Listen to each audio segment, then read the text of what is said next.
get started. So we are going to talk about empowering marketers with Drupal. If I can use the screen. My name is Mandy Englert. I'm the head of our higher education, sports, and media group. So I work with specifically those clients on just the different digital strategies. And Ray? And I am Ray Saltini. Thank you for being here. And I am the Senior Director of Solutions and Consulting for Jacala. We used to be called FFW. We used to be called ProPeople. We used to be called Blink. So that's how it goes. We've been at the mercy of marketers and other folks. So pleasure to be here. So just to kind of start out, the evolution from CMS to composable DXP has been a pretty drastic one over the years. So when we were looking at CMSs, back in the day, we were focusing on those basic content creation needs and editing, publishing on a website, being able to have that flexibility for content editors. It usually had pretty limited design flexibility. We weren't seeing design systems as often, and integration options were few and far between for the most part. Over time, we've adapted into the web model, so focusing on centralization and focusing more on that design system piece, promoting design, promoting content consistency across websites, across channels, having more features, having more user experience options, all the way up into what we see a lot today with composable DXP, where we're really incorporating a lot of advanced capabilities.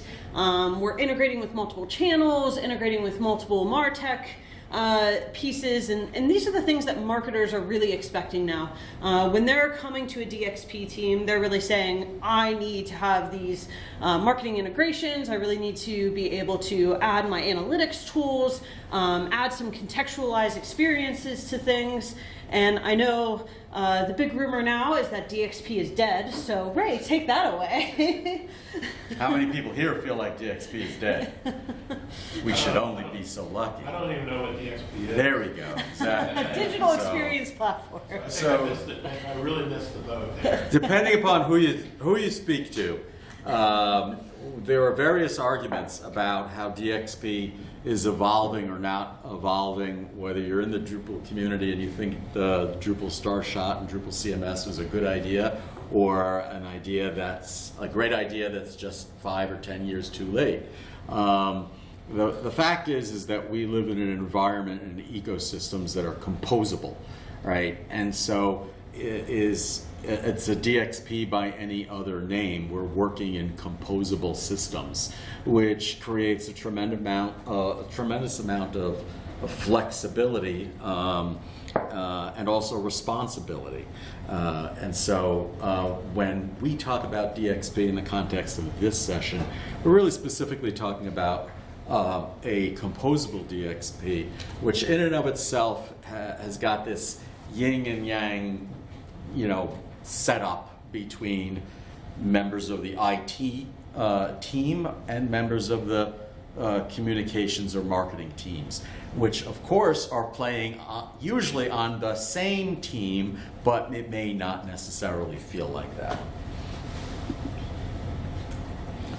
And so in terms of the communications and marketing team members, you're always responding to needs. And I think one of the things that we've seen in the open source and Drupal community in particular is that when our platforms and our rate of innovation does not match expectations in the market, organizations will look elsewhere.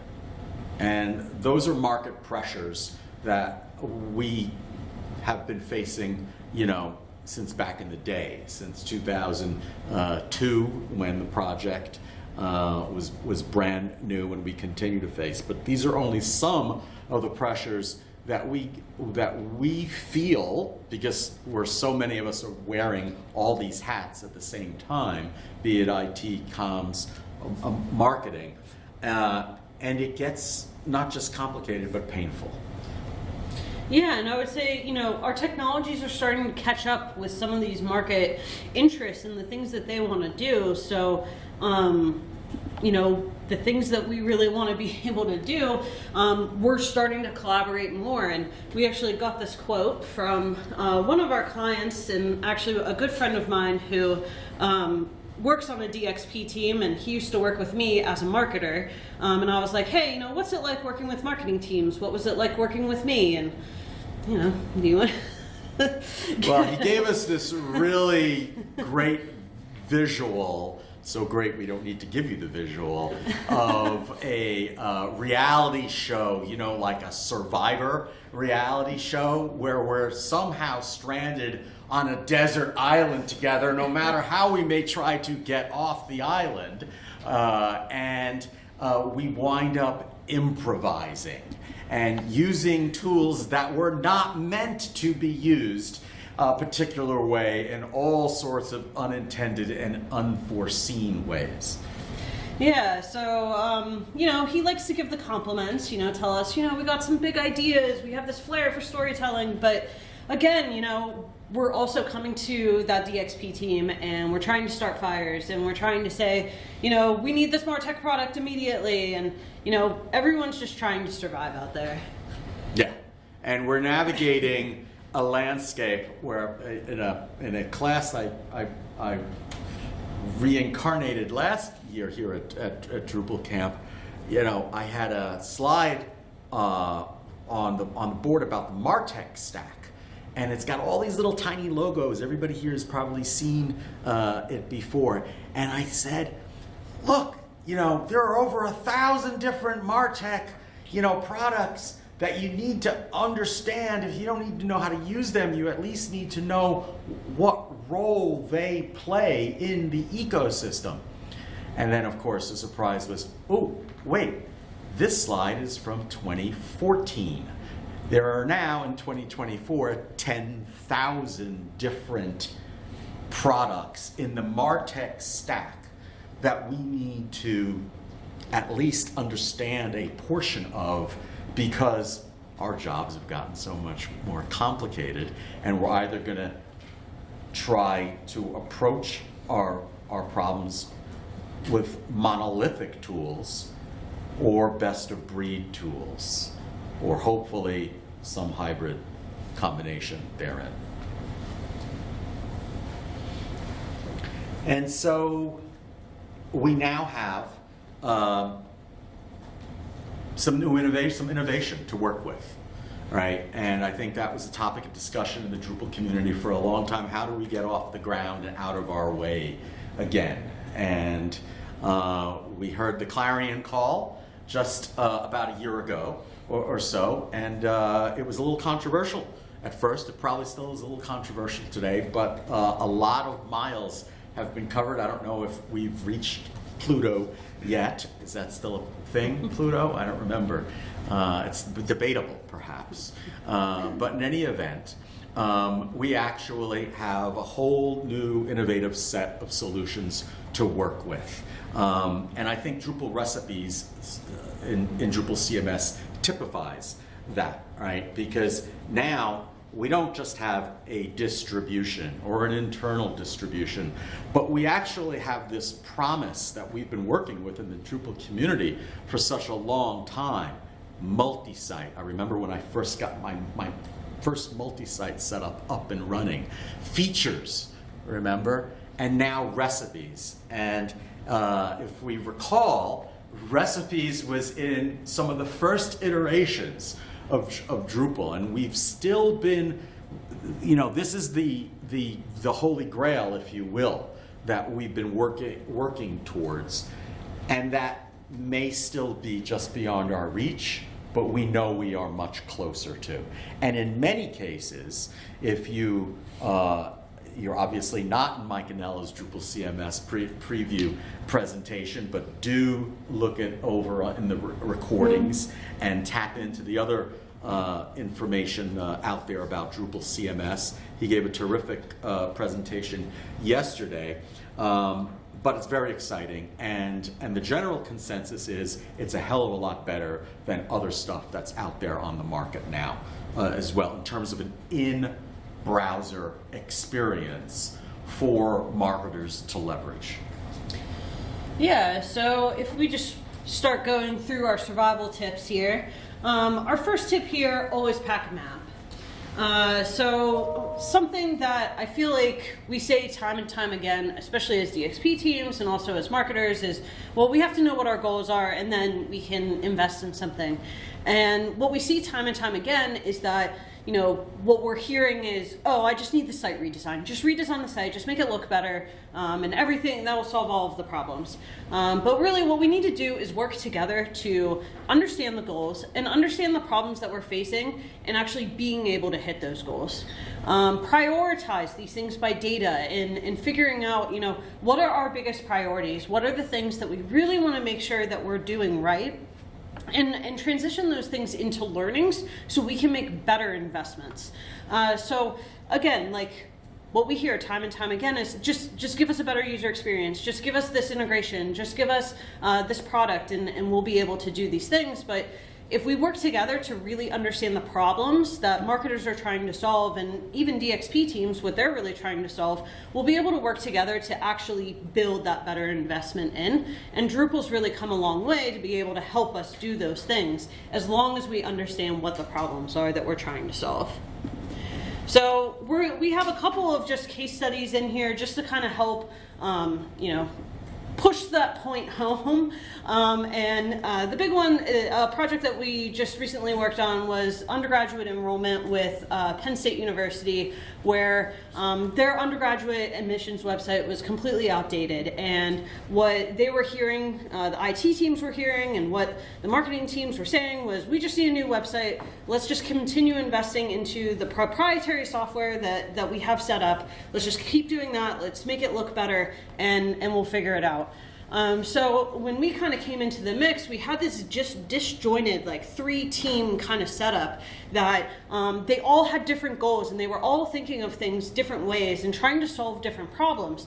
So coming in and doing this cross-team discovery really helped us kind of align on those pain points, align on those goals, and be able to come up with that better investment at the end of the day. So then that way, we weren't just investing more into a very outdated at the time product. We were able to kind of invest into a new product and be able to find a way to scale that over time to give marketers what they needed with personalization and audience segmentation and analytics, while also meeting the security needs and meeting the integration needs that we needed to have. So, and that was the site that actually just launched, and we were able to do that in like 28 weeks or something like that. And really, it was because we had such strong alignment between these teams.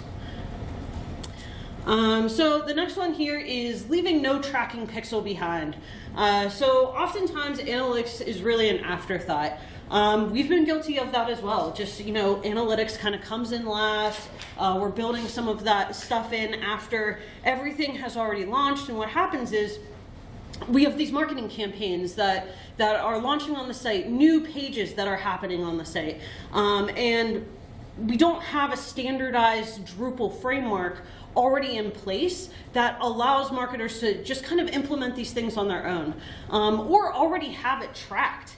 If we have a really good framework so that every campaign, every time they launch, they already know that it's tracked, it's already capturing these behavior events on the site from the very beginning, it can really just go a long way and really help that collaboration and be able to show that ROI from the website and how these campaigns are working. So again, you can go back and invest more in the right things. So some of the modules that we've really been recommending, the Google Tag module, especially with the new Drupal CMS, it's really innovative. I think Evolving Web did really great work there. Just kind of giving that flexibility and having those controls on there to kind of add some of that tracking and give those marketers a little bit more depth. The data layer module, again, with events being more important than ever, behavior events in Google Analytics, very, very important concept. The data layer module is able to add that important data right to the data layer. It just gives the marketers what they need, and they're able to kind of capture that data in Google Tag and be able to run their campaigns that way. And lastly, with Drupal CMS, they've implemented the Claro Consent Manager, which is also really exciting for those who are looking at consent and privacy options. And there's so many options out there and so many different ways to do these things.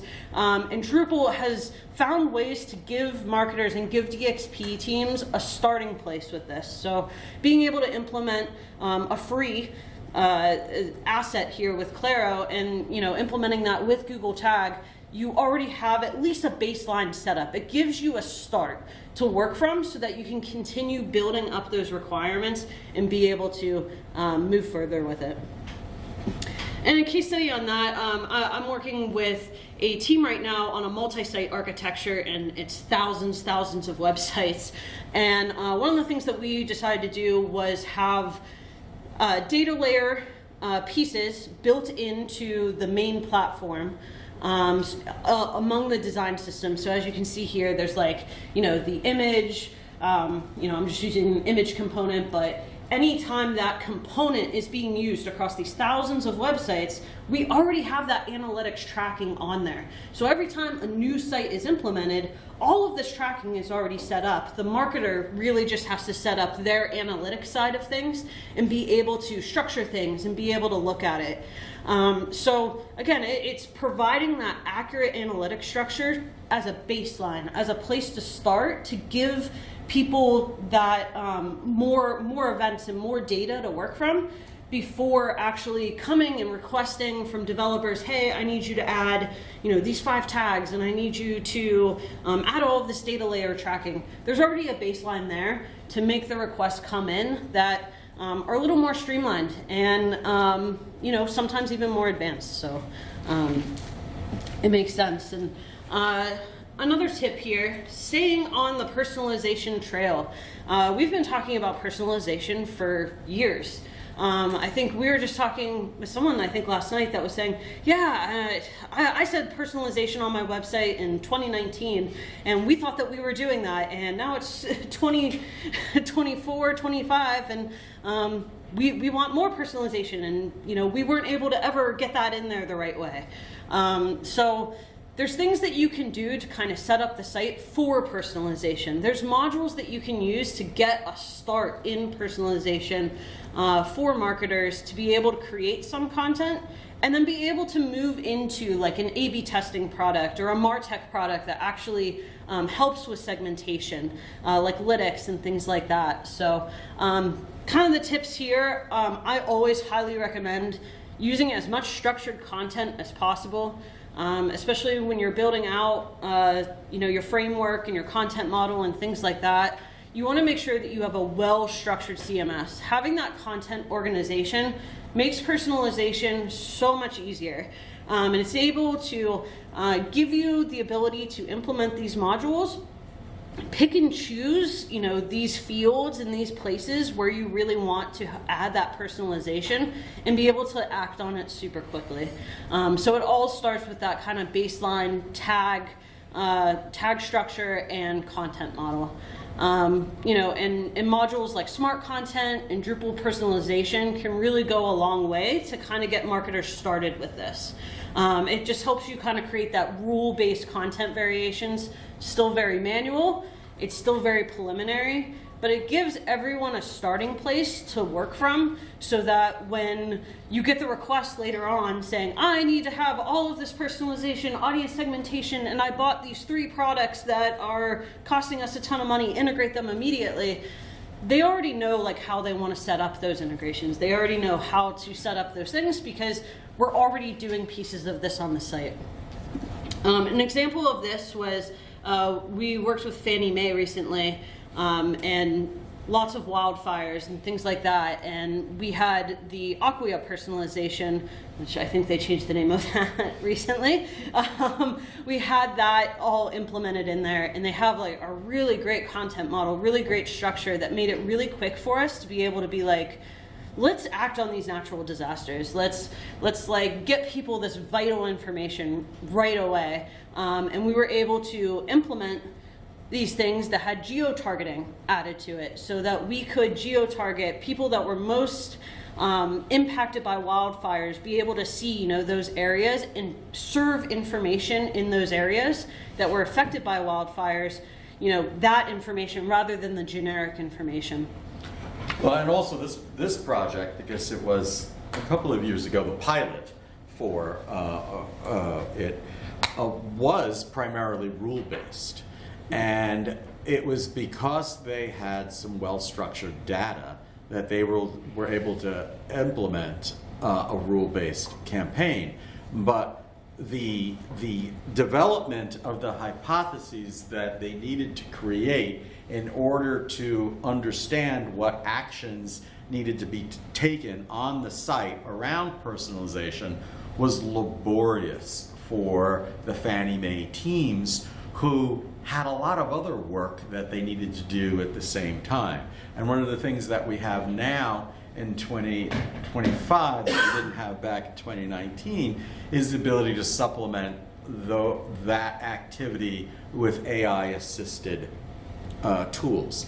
Going back to some of the earlier slides in the presentation, though, as is, I think, a recurring theme today, it's AI-assisted. Right? Because if you rely upon AI to do it all, you're going to get some pretty crazy hypotheses and experiments, effectively. And so while there's this yin and yang between being sold a bill of goods about what a given third-party service can do, understanding how your data should be structured, ideating around rule-based activities so that you can accelerate it with AI-assisted technology is really the path forward around personalization and some of the challenges that marketers face today. Oh, yeah.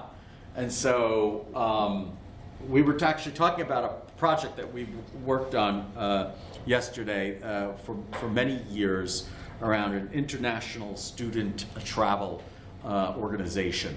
And I jokingly said, yeah, if ever there was a site that would have made it into the Smithsonian Institution as an example of a build it with Drupal, there's a module for that paradigm.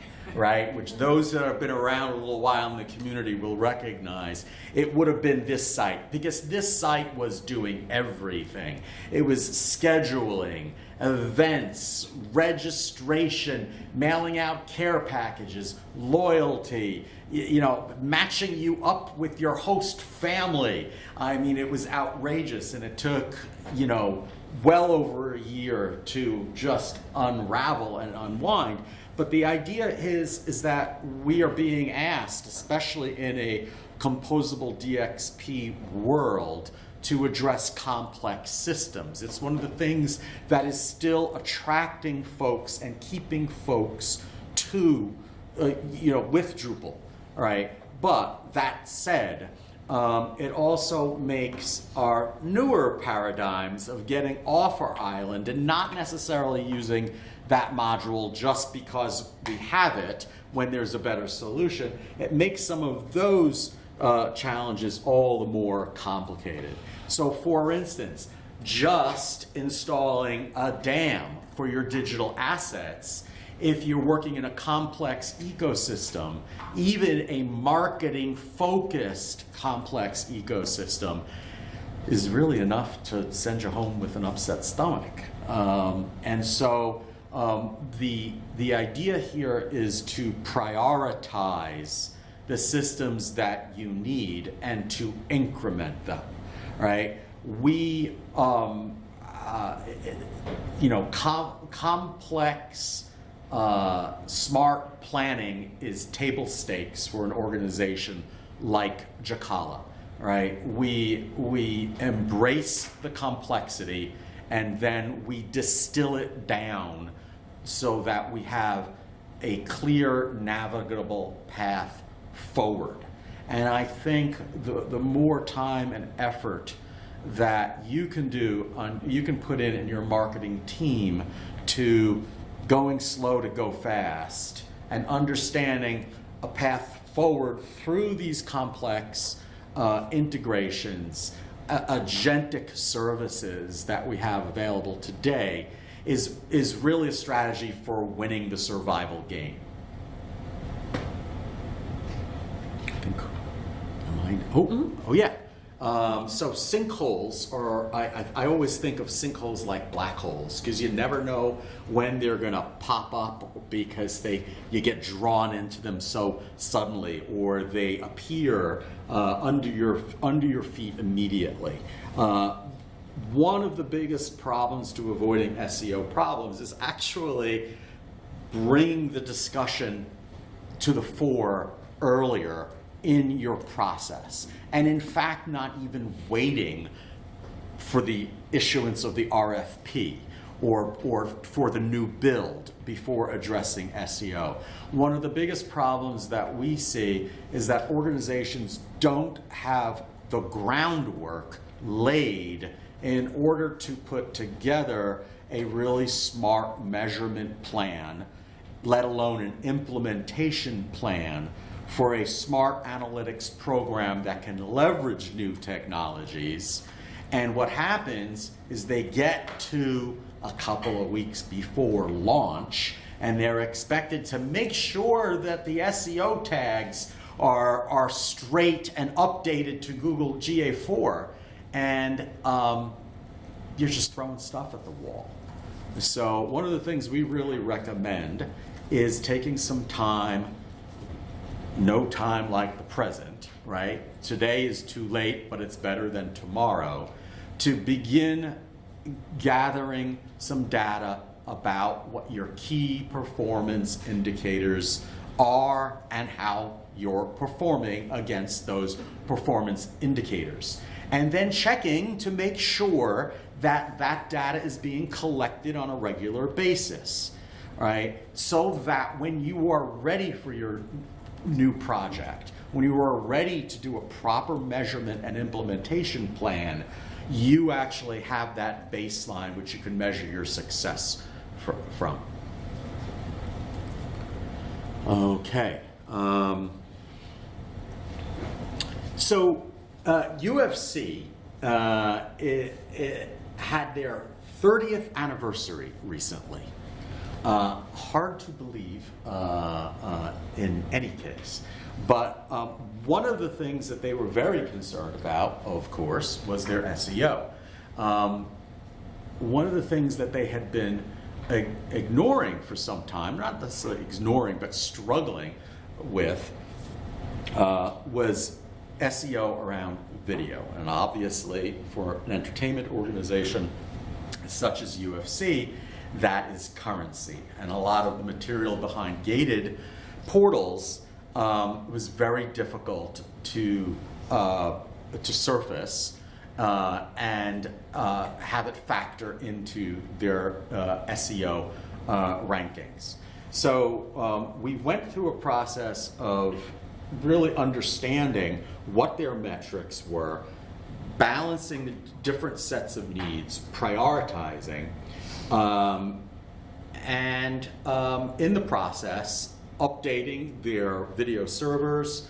One of the key things that helped us solve the SEO problem, particularly for their campaigns around the 30th anniversary and initiatives that they were doing around the 30th anniversary, was not actually SEO, directly SEO related. It was IT infrastructure related, and it involved very simply making sure their site was performant and speeding it up, right? And modernizing their legacy Drupal system, right? In terms of asynchronous updates and other very basic technology, so that when they got their SEO plan in place, it actually had traction, right? So a complex problem and a relatively simple solution, as long as they understood the landscape. Yeah, for sure. And So the next one that we had is a little bit more user experience related. If you can't find it, you can't use it. So a lot of times we see that marketers are struggling to find and repurpose existing content. What we see time and time again is that people are just creating the same content over and over again across multiple websites. What are ways that we can actually be able to prevent that duplicated content or inconsistent messaging and be able to kind of reuse these things? And again, just kind of going back to it, the structured content and the content modeling. This is a great place to start, and it's something that DXP teams really have in their control, and a lot of times we see that it kind of falls down by the wayside, that the marketers kind of take it for granted. They're like, oh, it has the fields that I need, so I'm good. But we need to find ways to have better content models and design content as very modular components so that we can actually be able to reuse that. And we're seeing that in recent trends very much so, just across channels even, so that we can take this component and be able to use that same content on Meta, or be able to build ads in this other place and be able to use the same images and the same branding. So again, just very, very important pieces there. Leverage faceted search, Drupal views, things like that. These are really powerful tools that, again, I think we all kind of take for granted. Faceted search especially, I know I have done it as a marketer where I've said the search sucks, fix it, just fix the search. I don't know why it's broken, but it's broken. And we were like, but. Yeah, it's not broken. Yeah, so having that organized content, having faceted search that can work with that content. Drupal has really powerful pieces that can do these things, but it's working with your marketers to organize that content and making faceted search really work for you. Taxonomy, that's a really another big one too, having a really clear-cut taxonomy strategy, and then also the DXP permissions and the workflows to really go with that to help keep content organized. Just briefly, we worked on a site that was actually 2 websites. They were using the same design system, and they're really trying to help students be able to find programs super quickly and easily and have a really easy to use user experience, and actually kind of like a personalized user experience, because they would be able to find and select the program that they would be looking for very quickly. So what we tried to do was architect the content around these user journeys. We made a really big deal on the content model there to make sure that content was really, really organized so it could go across both websites. And we use that powerful search and filtering, so really powerful faceted search to be able to emulate a personalized experience for students, to be able to find a program, engage with it, and get to their next steps. And Ray, emergency lines. Emergency lines. And I made a change to this slide at the last minute because I'm a broken record about it. If you've worked in an organization for a long time, or you've worked in a lot of organizations, you get to recognize the spots that just seem impassable, just too difficult to scale and get over. And I have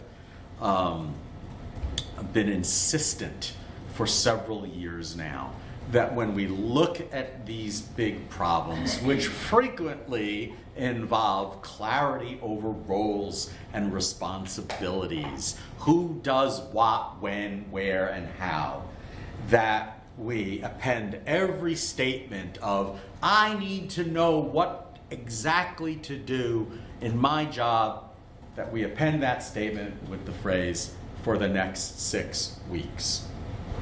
Because sometimes that's really all it takes to move from a standstill to a steady clip, right? And so when you're struggling interdepartmentally, okay, to move a common agenda forward, and the lines are blurred about who does what when, if you focus on who is going to do what when, and you make those emergency lines really clear and unblocked, okay, you have a much better shot of getting that done if you say, we can change it in 6 weeks. It doesn't matter. We're not talking permanently. I just want to know how we can move forward to this next milestone in your organization.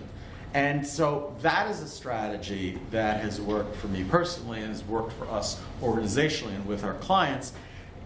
It's one thing that we did not need to do with a terrific client that we've had for many years, namely the Princeton WDS service, when we were working with a ginormous project of migrating many sites with several different types of theme structures into their new platform. Because every step of the way, even before proposing and contracting, WDS was super clear about what needed to be done, when it needed to be done, and who they thought should do it. Right? And it's one of the examples that we like to brag about that we participated in, but we like to brag about it because it was so successful, and it was so successful because it was so clear and these lines of communication were kept flowing at all times. Shelter before the storm. Okay, like, why are we all surprised when there's a hurricane? Right? I mean, like, especially these days, we know there's going to be rain, we know there's going to be wind, we know there's going to be hurricane, and, you know, we're not really happy when we find out sometimes how bad it can be, especially these days, and the effects can be devastating, obviously, but none of us should be really surprised that there's a storm coming, because there's always a storm coming. And so one of the things that we can do is be more vigilant about understanding the tools that we can access when the hurricane comes, when the tides rise, right? And so right now, again, the discussions that we were having recently, when is Experience Builder going to be ready? Well, maybe this summer, probably this summer, but it's an alpha right now. Okay, an Experience Builder actually promises quite a few tools for marketers to solve some of their issues with. We think that it's going to be a major solution for dashboarding, for SEO, for analytics, and it's going to give marketers the opportunity to get a leg up. So we actually would like to see the next set of case studies around how we begin to use this innovative new technology to address our issues, our considerations better, faster, more.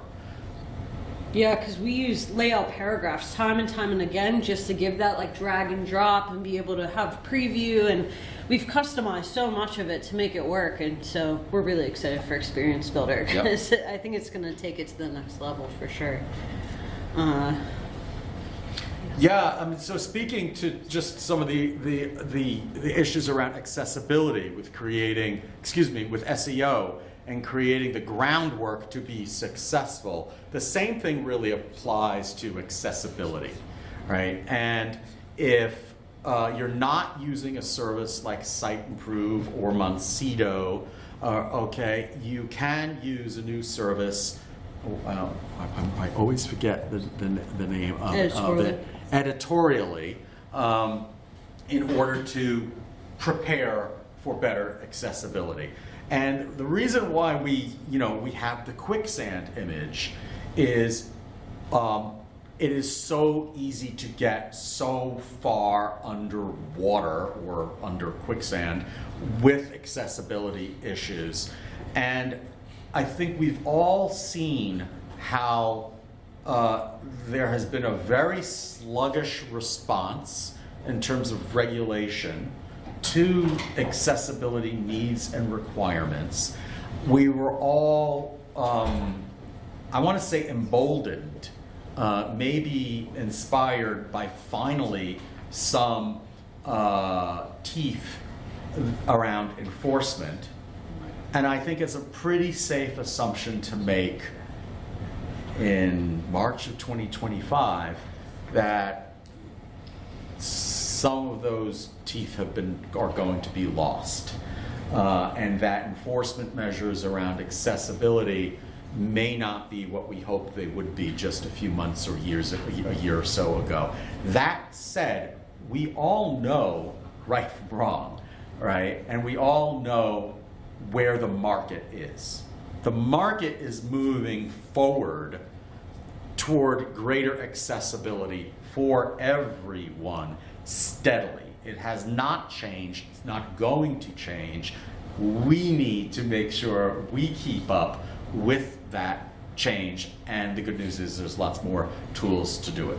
Yeah, I'm actually just going to skip to our next tip here, just because we are running out of time. Yeah. So this is our last tip today, just staying ahead of the wild with some of our AI technology here. And many organizations are really struggling to scale content, personalization, user engagement pieces, and they rely on these super manual processes, and we see it time and time again. And we've seen a lot of AI presentations here, but also at DrupalCon, and I'm seeing it a lot in the higher ed space as well, where we're seeing tracks really kind of coming up that are just focused on AI.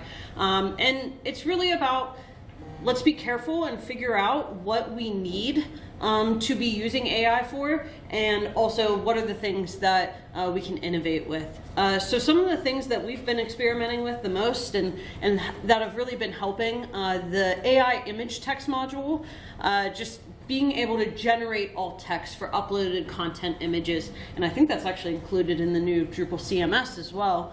Conversational AI, we're seeing a lot of chatbots come through. Again, the hallucinations are real though, so we try to tone those down as much as possible. Again, your structured content is going to be so important here. And lastly, auto tagging. We're seeing that a lot in the e-commerce space. When you're uploading a new product, let's have it auto tagged. Let's make sure that it's being tagged with the right actual things so that people can find that product easily in faceted search, but also just across the website.